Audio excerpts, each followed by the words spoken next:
Muy buenos días, tengan todos y cada uno de ustedes, mis queridos hermanos, de nuevo, otra vez, aquí, a través de esta red social, como es el Facebook Live, nos volvemos a encontrar. Qué bonito y qué hermoso poderle darle gracias a Dios por todas las bendiciones recibidas por Él hasta este momento.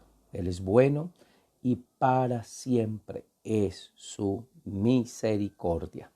Queremos darle gracias a Dios por esta preciosa y hermosa mañana que nos regala, donde nos permite otra vez reunirnos, otra vez orar, otra vez estudiar su palabra, y continuamos con este maravilloso estudio del libro de Nehemías.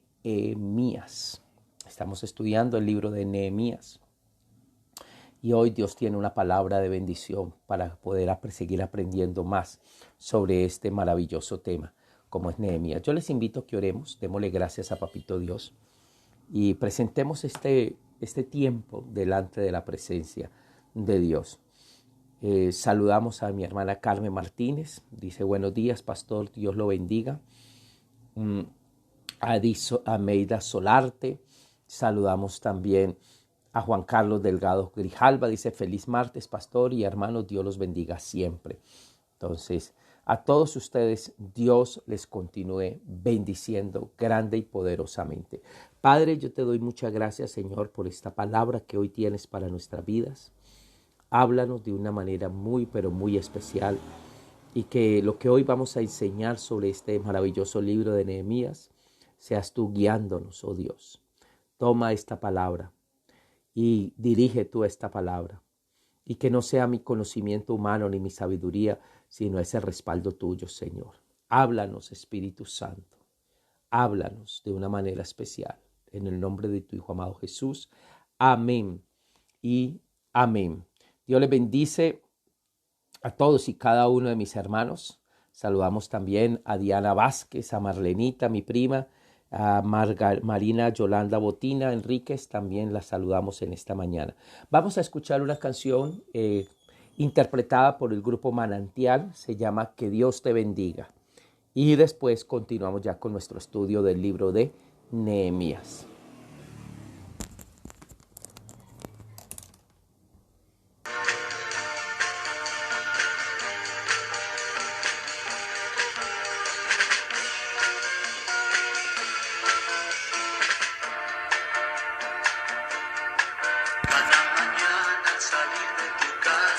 Dispuesto a empezar una nueva jornada.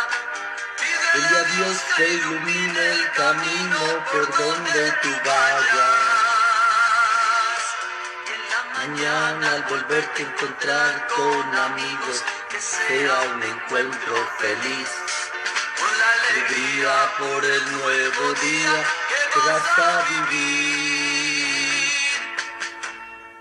Al final de la nueva jornada empieces a andar el camino a tu casa. Deseo de ir al encuentro de quienes te aguardan. Aunque rodeado de amor, no te olvides de darle las gracias a Dios por esas cosas que hacen que la vida sea mucho mejor. Que Dios te bendiga, que Dios te bendiga, que Dios te bendiga, mi hermano del alma, que seas feliz. Que Dios te bendiga, que Dios te bendiga, que Dios te bendiga, mi hermano del alma, que seas feliz. Comprender en tu corazón la esperanza y la fe, que en tu camino no falte la Dios, que haya siempre un amigo. Y por las noches en una oración no te olvides de darle las gracias a Dios por esas cosas que hacen que la vida sea mucho mejor. Que Dios te bendiga, que Dios te bendiga, mi hermano que seas feliz. Que Dios te bendiga. Que Dios te bendiga. Que Dios te bendiga, mi hermano del alma, que seas feliz. Es hermosa esta canción llamada Que Dios te bendiga. Hermosa la canción que acabamos de escuchar, Que Dios te bendiga, interpretada por el grupo Manantial, que era de la ciudad de Palmira. Bueno, hoy continuamos con este maravilloso estudio que se llama Nehemías. Estamos viendo un libro y estábamos estudiando que está ubicado dentro de los libros históricos y está dentro de esos 12 libros históricos. Y ya estamos cerrando estos libros históricos, Nehemías, y después nos queda Esther y terminamos los libros históricos. Decíamos que Nehemías fue una persona que le tocó vivir después, muchos años después del exilio. Y Dios lo llamó siendo un copero de un rey, como era el rey Artajerjes, el rey persa. En la época de los persas, le llamó para hacer un trabajo. Él estando en palacio y sirviéndole el vino al rey y le probaba los alimentos al rey y era el consejero real, Dios lo llama y sintió un deseo de volver a su país y volver a su ciudad y ir con una consigna. Dios le había dado una orden: vaya y reconstruya las murallas de la ciudad. Entonces, Nehemías regresa con esa consigna. Entonces, ayer estábamos estudiando el contexto histórico y todo de Nehemías y de lo que le tocó vivir Nehemías en ese tiempo.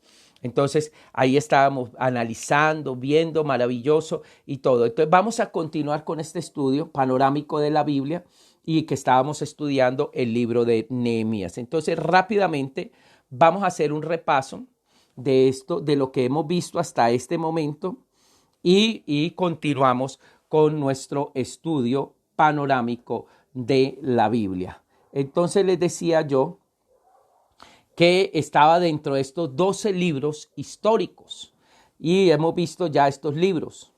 Ahora, también decíamos que el Antiguo Testamento se divide en Pentateuco, libros históricos que son 12, los libros poéticos que son 5 y los profetas mayores que son 5 y los profetas menores que son 12 libros. Seguimos. Ahora hablábamos de este tiempo de afianzamiento, este tiempo de los reyes y tiempo después del exilio.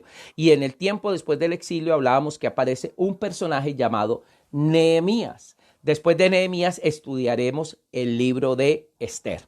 Ahora, hablábamos que Nehemías significa consuela. La transliteración que se hizo es Nehemías. Y Nehemías significa Dios consoló o Jehová consuela.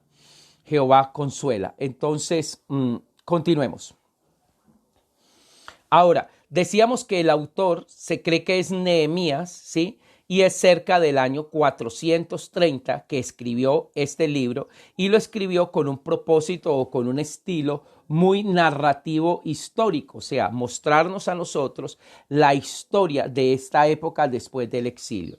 Ahora, decíamos que el libro de Nehemías tiene 2 divisiones. Del capítulo 1 al capítulo 7 nos habla de la reconstrucción del muro y del capítulo 8 hasta el capítulo 13 las reformas y el avivamiento que trajo a la nación.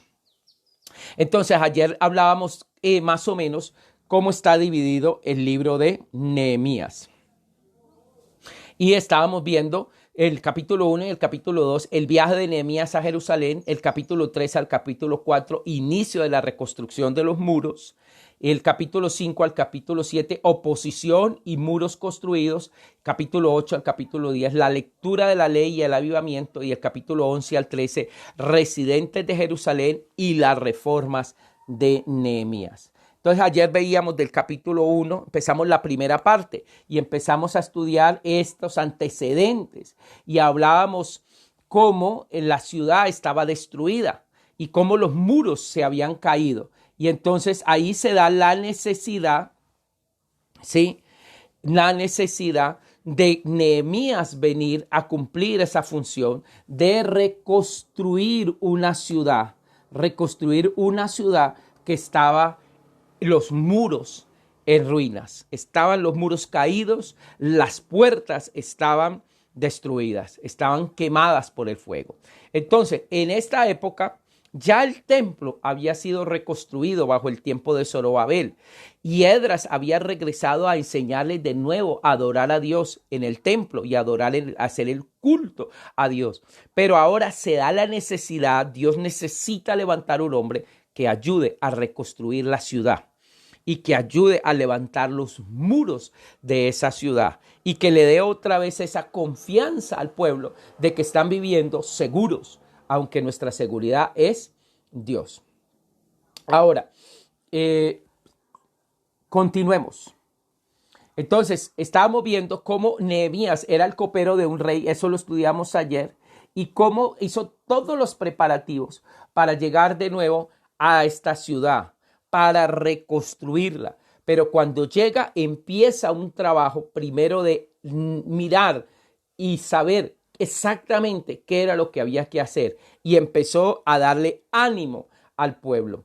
Ahora vimos cómo el rey, cuando se enteró de que Nehemías iba a hacer este trabajo, ya Dios le dio gracia y le dio bendición y le dijo el rey, hágalo, yo le doy el permiso, le voy a dar una licencia remunerada, vaya y haga el trabajo y todo lo que necesite, los materiales que necesiten, de parte mía se los voy a dar la orden para que se le entregue. Entonces, cuando tú empiezas algo para Dios, y decíamos ayer, cuando tú haces algo para Dios, Dios respalda. Y si Dios respalda, hermano, usted puede estar completamente seguro que si Dios está ahí en el asunto, Dios se encargará que todo se pueda llevar en feliz término. Ahora, ya vamos al capítulo 3 al capítulo 4. Entonces, aquí hablamos cómo se empezó a reedificar. Pero para empezar a reedificar, Nehemías tuvo que organizar a la gente para el trabajo. O sea, ustedes van a hacer esto, ustedes van a encargarse de esto, porque no todos van a hacer lo mismo. Entonces, eso se llama planeación. Empezó a planear y organizar. Entonces, se organizaron en 42 cuadrillas de trabajo y todos apoyaron y se pusieron manos a la obra. Todos trabajaron día y noche por 52 días sin parar, casi 2 meses. Se restauraron también 12 puertas. 10 se mencionan en este capítulo y 2 más en Nehemías en el capítulo 12, 39. Los escombros fueron su materia prima. Entonces, cuando usted empieza a leer el capítulo 3, se reparte en el trabajo y empieza la reedificación. Pero en el capítulo 4 vamos a continuar, ¿sí? Y en el capítulo 4 las precauciones que tuvieron que tener contra los enemigos, porque siempre se van a levantar enemigos. Ahora, decíamos nosotros acá que se restauró y 12, mire, vamos aquí, se restauraron 12, 10 se menciona en este capítulo y 2 más en Nehemías capítulo 12, 39. 12 puertas fueron restauradas. Ahora, vamos a analizar algo. 12, el número 12 en la Biblia tiene un porqué.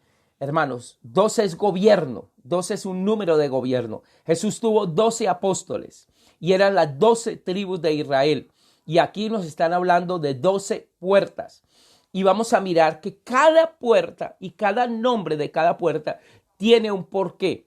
No está ahí porque sí, sino que tiene un porqué esas 12 puertas. Entonces vamos a mirarlas y vamos a estudiarlas. La relación de las puertas restauradas. La primera puerta se llama la puerta de las ovejas. Y esa puerta está relacionada con Jesús. Jesús dijo, yo soy el buen pastor. Y el que viene a mí, yo no le echo fuera. Yo no le echo fuera. Entonces, esa es la puerta de las ovejas. La otra es la puerta del pescado. Y la puerta del pescado tiene que ver con evangelismo. Jesús dijo, venid a mí y yo os haré pescadores de hombres. Acuérdese que Jesús llamó a sus discípulos. Pero hubo un momento en que dice que Pedro había pescado toda la noche y no había cogido nada. al otro día estaba lavando las redes y Jesús vino y le dijo, présteme la barca, yo necesito hablarle a esta gente. Cuando terminó le dijo, vaya, bogue para adentro y tire las redes. Y dijo, Señor, hemos pescado toda la noche y no cogimos nada. ¿Cómo no vienes ahora a decir que vaya y tire? ¿Cómo? Dijo, vaya, hágalo, créalo, hágalo por fe, obedezca. Y él fue y lo hizo. Y dice que era tanto el pescado que las redes se reventaban. Y llenaron esa barca y llamaron a los amigos y llenaron a los otros amigos. Y Jesús dijo, vengan en pos de mí y yo os haré pescadores de hombres. Eso se llama evangelismo, hermano. Y hoy Dios nos está diciendo, ve y comparte este mensaje del evangelio. La otra puerta es la puerta vieja. La puerta vieja significa la obediencia. Aprender a ser obedientes. Cuando Dios te hable, cuando Dios te dé una orden, cuando Dios te diga algo, te dé... ¿Quién fue obediente aquí? Nehemías. Hago una pregunta. ¿Nehemías tenía que meterse en este trabajo? O sea, Nehemías estaba bien. Si lo miramos desde el punto de vista, Nehemías estaba realizado, era un hombre de éxito, ocupaba un puesto muy importante en la corte medo-persa, vivía en palacio, era el consejero real, el que le probaba los alimentos al rey, comía de la mesa del rey, o sea, estaba muy bien. Dios lo desacomodó, lo sacó de su comodidad para llevarlo a un lugar a hacer su obra. Y hay veces Dios hace eso contigo, pero para eso se necesita obediencia. Y muchas veces Dios quiere incomodar, sacarte de tu comodidad para llevarte a la incomodidad, para que hagas su obra, hermanos. Y eso se llama obediencia. La otra puerta se llama la puerta del valle. Es la puerta de la fidelidad. Era insignificante, pero algo que Dios quiere que usted y yo tengamos es fidelidad. Seamos fieles porque Él es fiel. Hermano, algo que Dios te pide es ser fiel hasta la muerte. Y yo te daré la corona de la vida. El que persevere hasta el fin, este será salvo. Eso se llama fidelidad. Hermano, usted no puede decir yo fui cristiano. Usted dice yo soy cristiano, seguiré siendo cristiano. Yo amo a Dios y hasta que Él venga estaré fiel hasta la muerte. La otra puerta se llamaba la puerta del muladar. Esa puerta significa basurero, inom, pero también nos está hablando de la humildad. Vuelvo y se lo voy a repetir, hermano. Humildad. ¿Cuánto nosotros los pastores tenemos que aprender de estos? Nosotros, los siervos de Dios, aprender humildad. Porque tristemente conozco a algunos consiervos que han perdido la humildad. Y Dios hoy nos habla, sé humilde. Aprended de mí, que soy manso y humilde de corazón. Uno ve consiervos, qué triste. Hay veces se les hace alguna invitación a algunos para llevar la palabra. Eso piden avión, piden muchas cosas. Hermanos, no, hermanos. Dios nos quiere hoy humildes. Sé humilde, sé humilde. Yo te quiero llevar obediente, fiel, humilde. Hermano, que si nos fuimos a una comunidad, como me ha tocado en comunidades indígenas, llevar la palabra de Dios, y si le sirven a uno en una hoja, ahí coma, hermano, sea humilde. Si le tocó sentarse en una piedra, siéntese en esa piedra y dele gracias a Dios. Que no, ¿dónde está la mesa? No, aquí no hay mesa. Listo, nos sentamos en el piso. Pero la humildad, ¿que dónde vamos a dormir? Como me han dicho, pastor, haga un tendidito ahí en el piso y duerma. Ahí, en las tablas, en una tabla pelada y se hace un tendidito y ahí uno duerme. Eso se llama humildad. Y Dios te quiere a ti humilde. La puerta del muladar, la puerta de la humildad. La puerta de la fuente, la obra del Espíritu Santo en tu vida. Y de tu interior correrán ríos de agua viva. Ríos de agua viva. La otra puerta es la puerta de las aguas. La palabra de Dios es el agua que corre para vida eterna. La palabra de Dios, hermano. Y por eso estamos haciendo esto, hermano, estudiando la palabra de Dios, para que usted y yo seamos como aguas, como fuentes que están llevando esta palabra a otros y compartiendo este mensaje. ¿Sí?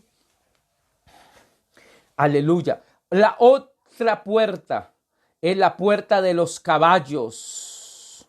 De los caballos. Y recuérdese que dentro de este contexto, siempre el caballo en el Antiguo Testamento y hasta hace muy poco tiempo, hasta prácticamente el siglo XIX, ¿sí? El siglo XIX, los caballos cumplieron una función muy importante y casi todas las batallas, las guerras, habían caballos. En la antigüedad, ¿cuál era el medio de transporte? Los caballos.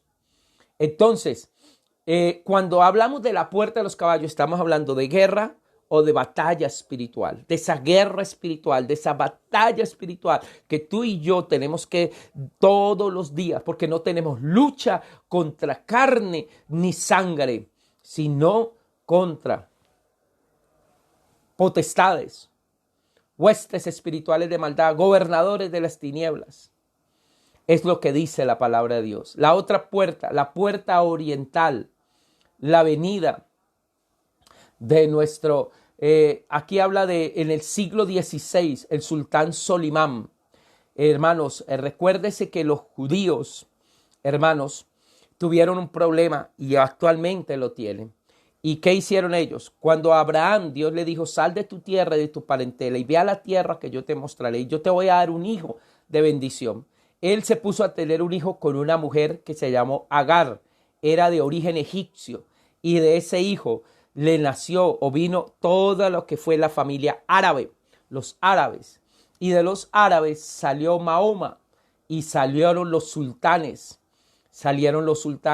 y se creó una nueva religión con Mahoma que se llamó el Islam o se llama el Islam, con un libro sagrado que se llama el Corán y tiene más de 1.300 millones de seguidores en el mundo. Y una de sus mezquitas más importantes está actualmente donde estaba el antiguo templo del pueblo judío, que fue destruido por el Imperio Romano en el año 70 por orden de un emperador llamado Vespasiano, y su hijo llevó a cabo esa destrucción de ese templo que se llamó Tito Livio. Entonces, hermanos, pero vendrá el momento en que venga el Rey de Reyes y Señor de Señores a gobernar.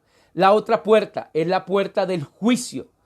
Todos tenemos que rendir cuentas. Escúcheme bien, todos tenemos que rendir cuentas. Pastor, ¿y nosotros como cristianos también? Sí, pero venga, le explico. Los cristianos compareceremos ante el tribunal de Cristo, pero ahí será para entrega de galardones. Pero los impíos, los que nunca quisieron recibir a Jesús, algún día resucitarán para estar ante el gran trono blanco, ante el juicio, ante el gran trono blanco. Ahí se abrirán los libros y se les leerá lo que ellos hicieron y por qué se les va a condenar. Y como no se hallan escritos en el libro de la vida, entonces serán lanzados al lago de fuego. Y la última puerta, la puerta de Efraín, y la otra, la puerta de la cárcel. La puerta de Efraín y la puerta de la cárcel. ¿Por qué Efraín? Recuérdese que estamos hablando que el reino se dividió en dos. El reino se dividió en reino del norte y reino del sur. Ahora, el reino que se está reconstruyendo es el del sur, que ha regresado de un largo exilio, pero Dios todavía sigue pendiente de esas 10 tribus del reino del norte que se conocen como Efraín, la casa de Efraín y la casa de Judá y la puerta de la cárcel. Entonces, este es el estudio, hermanos, es muy importante. Continuemos, hermanos, continuemos. Sigamos acá. Sigamos con este estudio. Entonces, la oposición, ya vemos que en el capítulo 4, las precauciones contra los enemigos. La oposición no cesó una vez que comenzó la obra, sino que se intensificó con el paso de los días. Sanbalat y Tobías se burlaban de la obra, haciendo todo lo posible para disuadir a los judíos, para que se rindieran o se dieran por vencidos. Ahora, recuérdese que decíamos que Sanbalat, eronita, se cree que era de Moab, y Tobías, amonita. Déjeme decirle algo, hermanos. estaba mirando, y los moabitas. Y los moabitas fueron los hijos de Lot, que tuvieron en incesto con sus hijas. Y de ahí nacieron estas dos, digámoslo, etnias culturales, estos dos países, los amonitas y los moabitas. Pastor, ¿y los amonitas quiénes son hoy? Es la actual Jordania. Es la actual Jordania. Los jordanos son los amonitas. Y los moabitas se cree que son los actuales sirios. Entonces, hermanos, mire qué complejo. Y estaba otro que se llamaba Gesén, el árabe. Y recuerde que los árabes fueron los hijos de Abraham, o fue el hijo de Abraham que tuvo con una sierva llamada Agar, y que se llamó Ismael, el padre del pueblo árabe. Entonces, mire qué tremendo. Cuando el hombre no obedece a Dios, todos los problemas que va a acarrear o va a traer, hermanos. Porque Dios le dijo, sal de tu tierra y de tu parentela y ve a la tierra que yo te mostraré. Pero él salió con su sobrino Lot, y después Lot le traerá todos estos inconvenientes. Y él le dijo, te daré un hijo, pero ese hijo será de la promesa, lo vas a tener es con tu esposa. Y él no, él se apresuró y lo tuvo con una mujer, una concubina, una esclava que se llamaba Agar. Y mire lo que viene, nacen los amonitas, los moabitas y los árabes. 3 pueblos que hoy son dolor de cabeza para el pueblo judío. La respuesta de Nehemías fue la oración. No se dejó distraer lo de que el Señor le había dado a hacer. Le pidió a Dios que defendiera a su pueblo. No solo fueron amenazados, sino que se pusieron de acuerdo para atacarlos y destruir la ciudad de Jerusalén. Nehemías 4:8. Mire lo que dice Nehemías 4:8.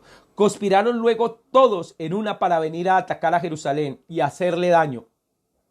Entonces oramos a nuestro Dios y por culpa de ellos montamos guardia contra ellos de día y de noche. Y decía Judá, las fuerzas de los acarreadores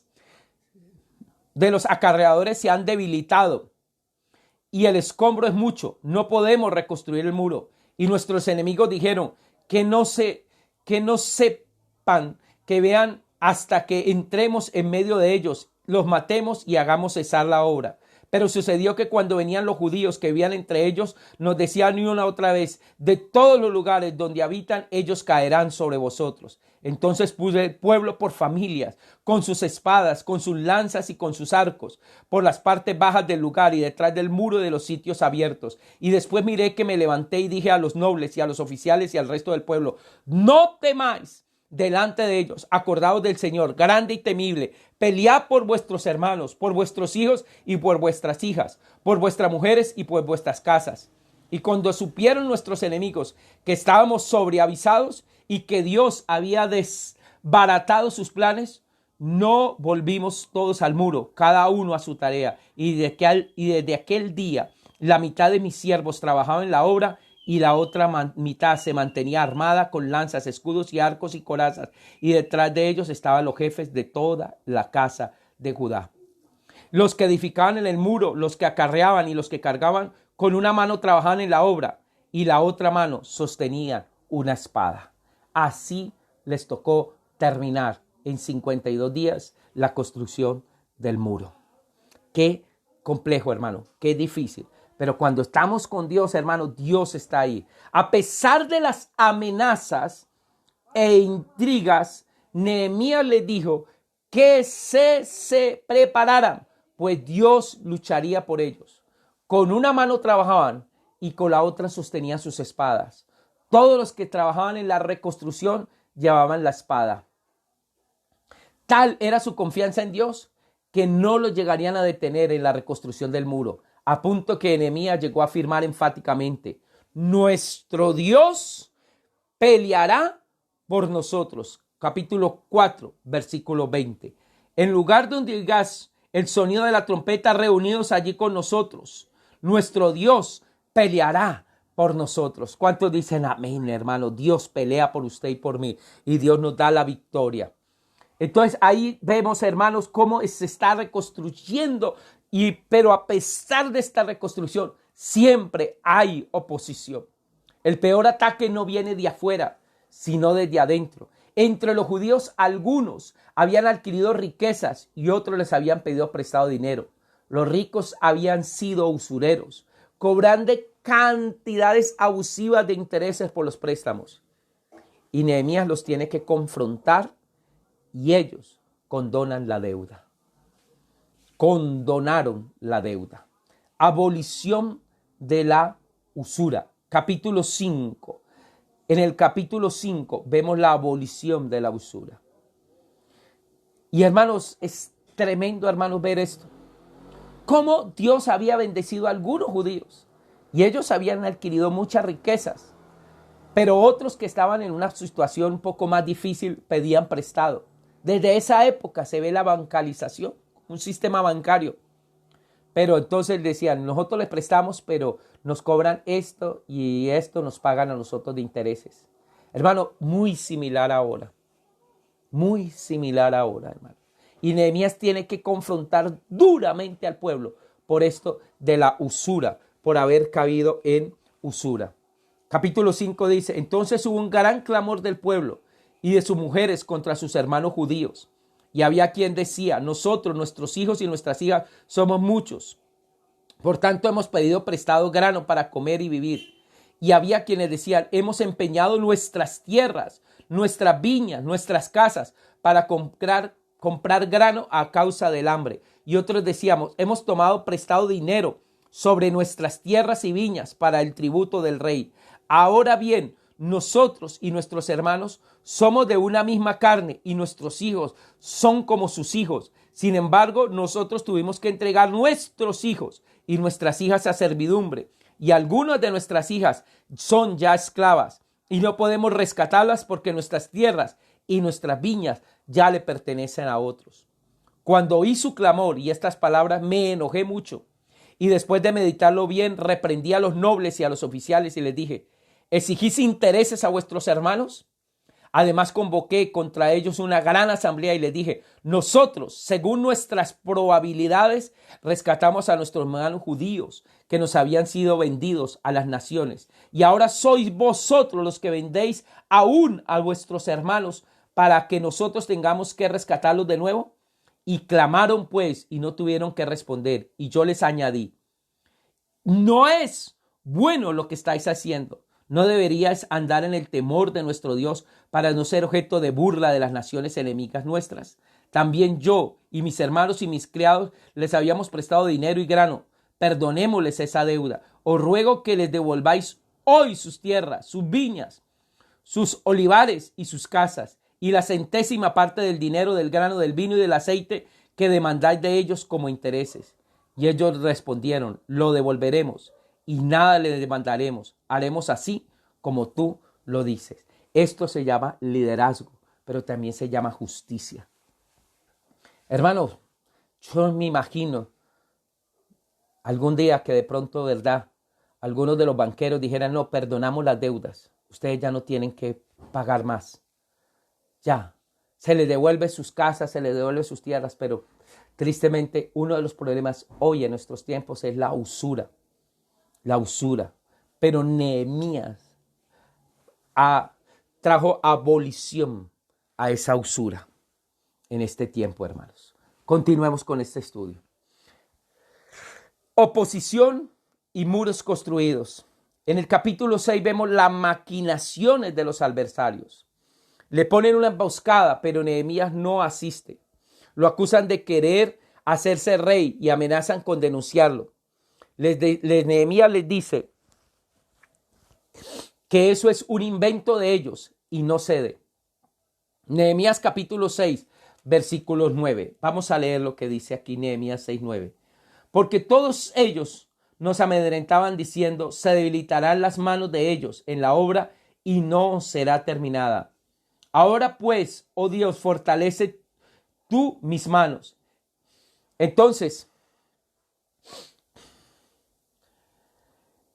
hay una conspiración para asesinar a Nehemías en el templo y tampoco funcionó. O sea, estaban buscando de una manera u otra a este líder social este líder que estaba haciendo algo bueno por la nación y que quería traer limpieza social y quería traer abolición a la usura y quería verdaderamente ser una persona que dejara huella en medio de una sociedad corrupta, le querían buscar la caída y le estaban buscando cómo quitarle la vida.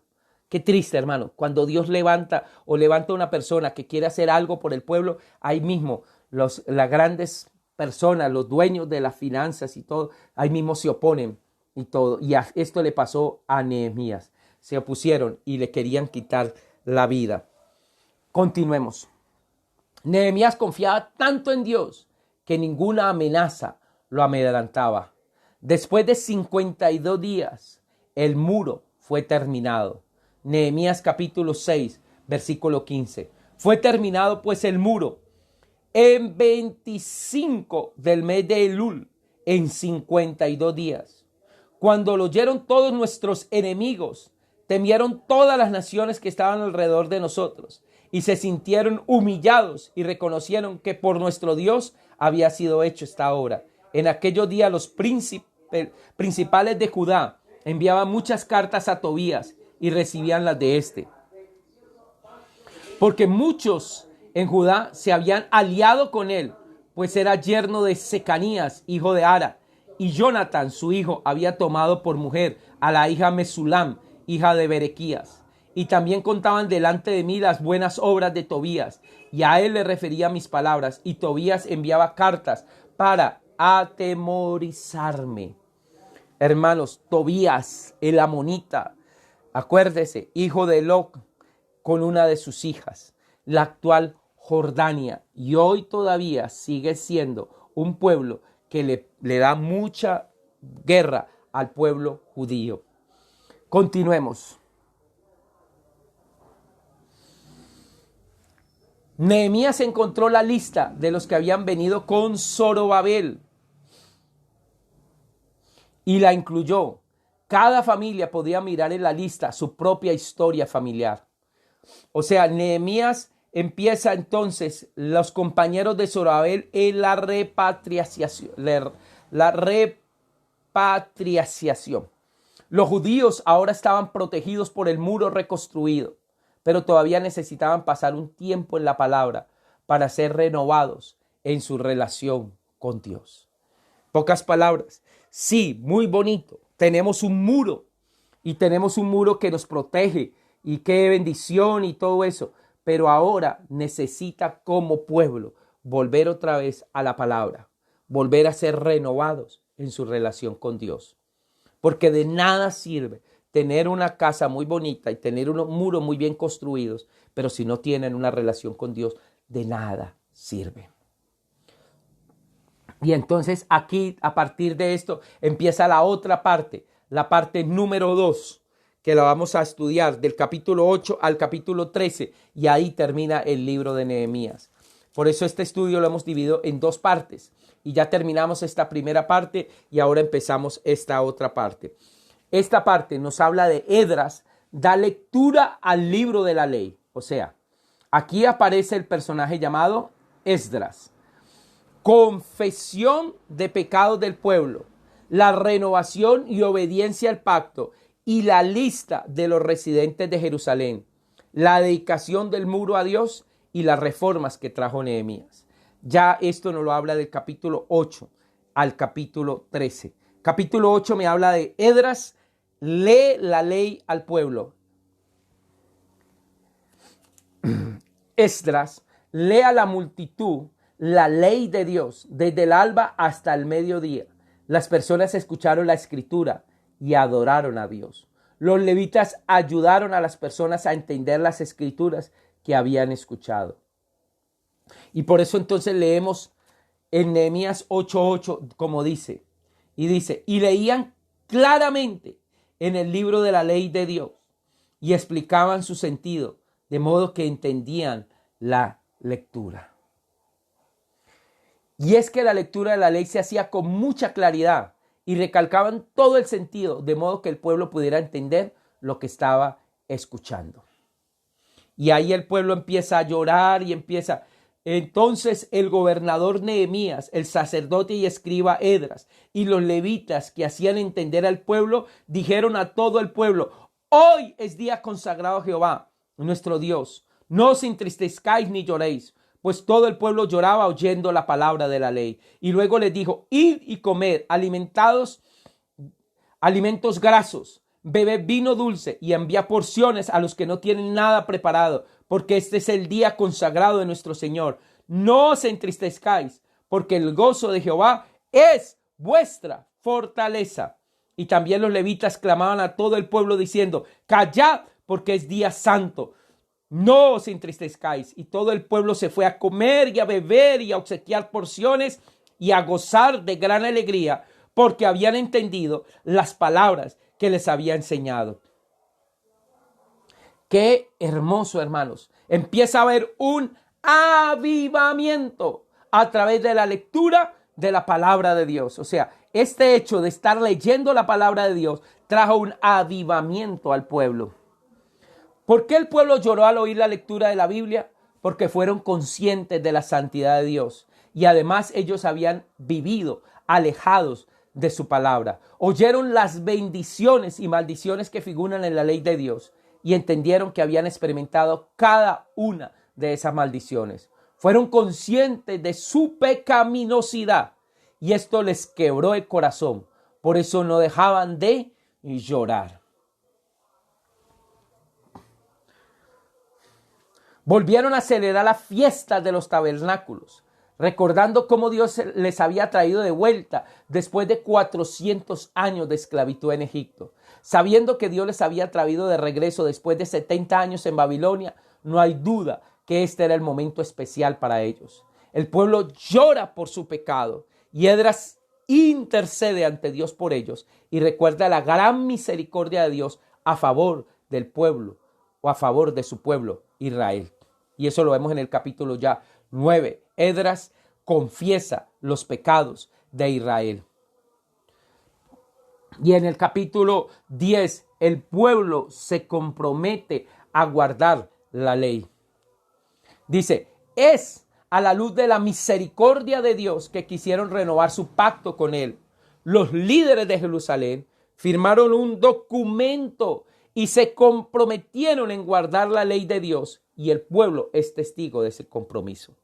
Declararon su deseo de andar en la ley de Dios, según Nehemías capítulo 10, versículo 29. 10:29, vamos a leerlo en un momentico, y dice así: y se reunieron con sus hermanos y sus principales para declarar y jurar que andarían en la ley de Dios, que fue dada por Moisés, siervo de Dios, y que guardarían y cumplirían todos los mandamientos, decretos y estatutos de Jehová, nuestro Señor.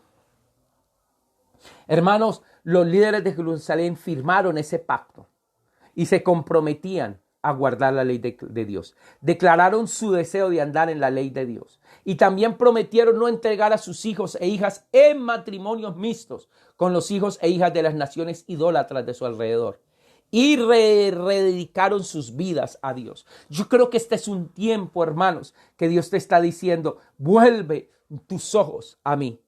Vuélveme a rededicar tu vida a mí. Vuélveme otra vez a entregar tu vida a mí. He aquí, yo estoy esperando que tú me entregues tu vida a mí. Y continuamos, hermanos. Y ya a partir del capítulo 11, ya viene la reforma de Nehemías. Y los habitantes de Jerusalén, entonces Jerusalén estaba vacía, por lo que echaban suertes entre los pobladores para determinar quiénes vivían dentro de los muros de la ciudad. En algún momento se dedicó el muro de Jerusalén, con músicos, coros masivos, cantaban con tal fuerza que el alborozo de Jerusalén era oído desde lejos.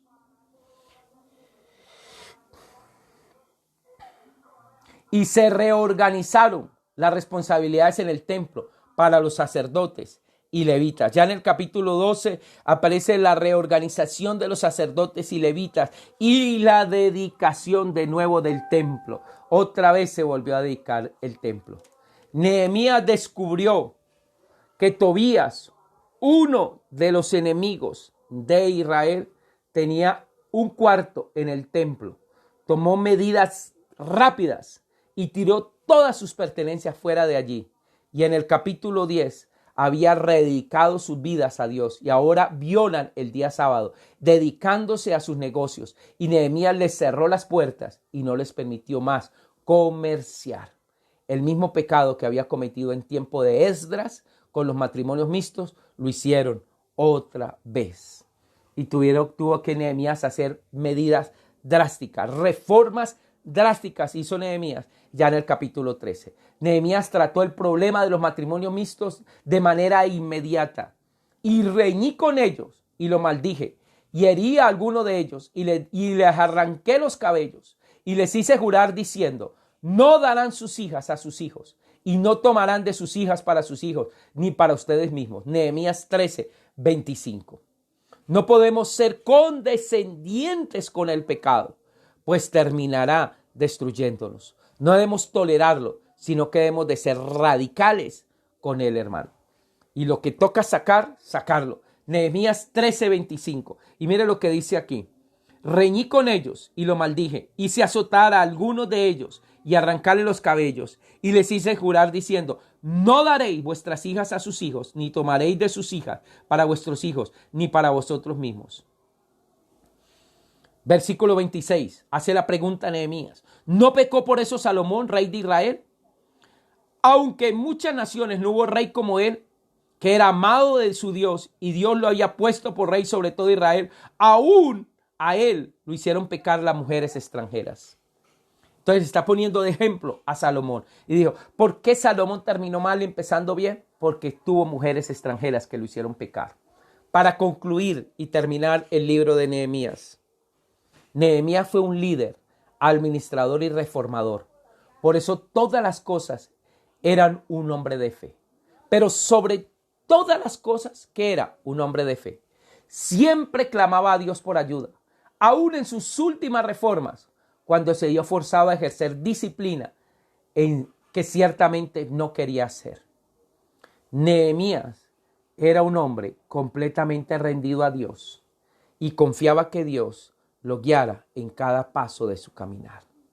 Le dio a los habitantes de Jerusalén un lugar seguro donde vivir y adorar a Dios. Que Dios nos haga Nehemías dispuestos a ser usados por Él en toda oportunidad que nos da. Quiero terminar con esto, hermanos. Nehemías no era un profeta. Nehemías no era un sacerdote ni un levita. Era un administrador. Pero también fue un hombre de reformas. Pero sobre todas las cosas, ¿sabe qué era lo que era Nehemías? Un hombre de fe. Un hombre de fe. Un hombre que le aprendió a creer a Dios. Y como le creía a Dios, clamaba a Dios por ayuda.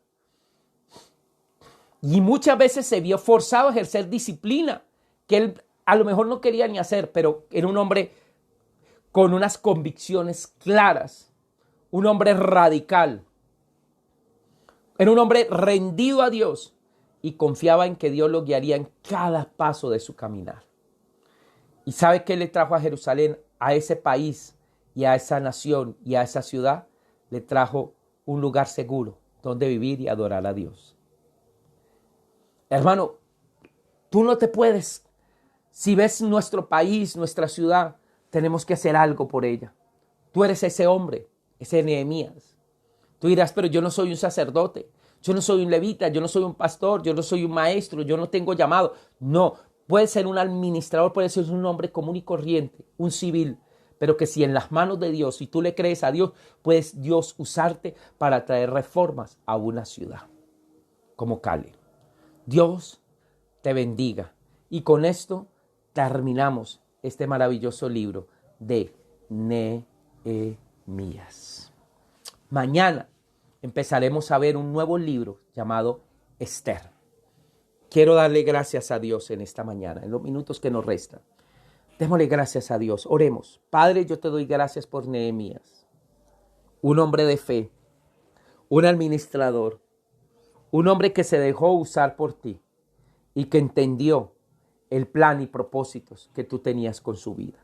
Señor, te pido que nos enseñes a cada uno cuál es el propósito, cuál es el fin, para qué nos has llamado, de qué manera podemos ser un agente de cambio en una sociedad como la nuestra, donde hay corrupción, avaricia y donde hay pecado, Señor.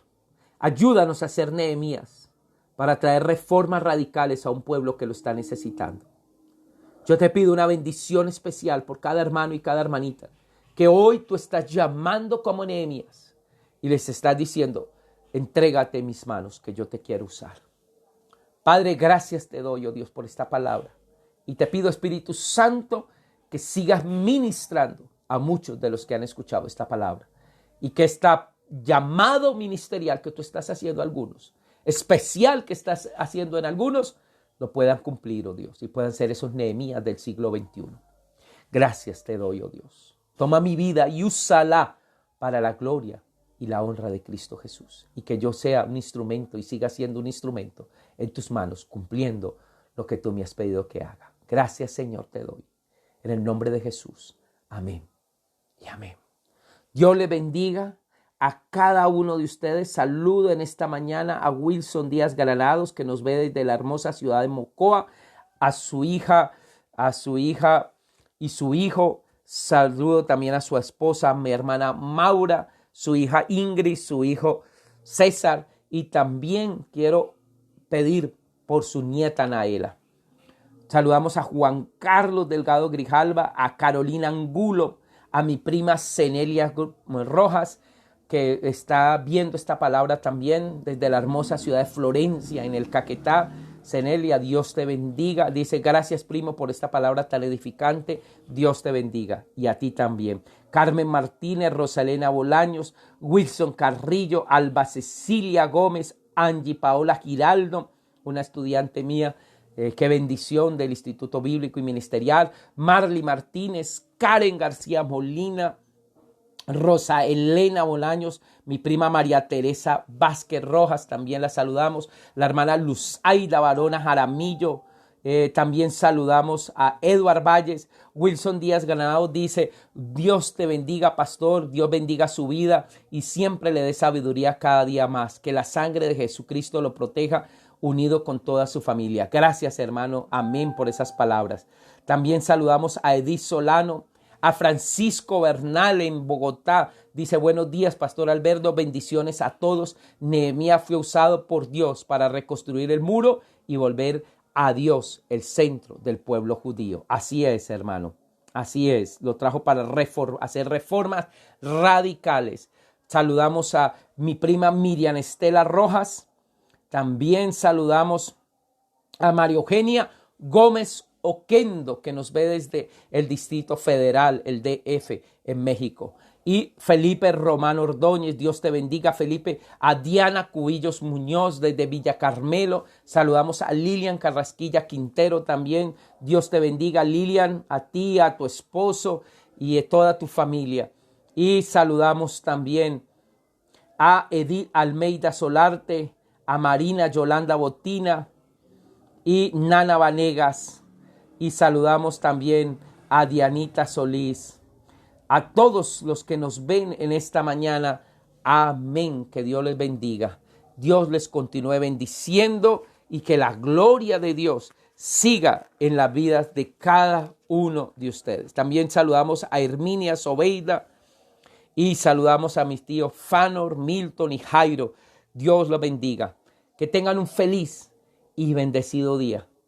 No olviden, estas enseñanzas también quedan grabadas en YouTube. Pueden entrar en mi canal Alberto Alfonso Rojas y pueden compartirla a través de YouTube. Si alguien no tiene Facebook, entonces la pueden compartir por YouTube. La de ayer ya quedó grabada, ya está en YouTube. Y la de hoy ahora se va a subir a YouTube. Que Dios les bendiga. Mañana nos vemos con un nuevo libro. Esther, una reina persa. Una reina judía, pero en una nación persa, pero que fue fundamental para traer unas reformas especiales al pueblo. Que Dios les bendiga y que tengan una feliz y bendecido día. Que Dios les bendiga.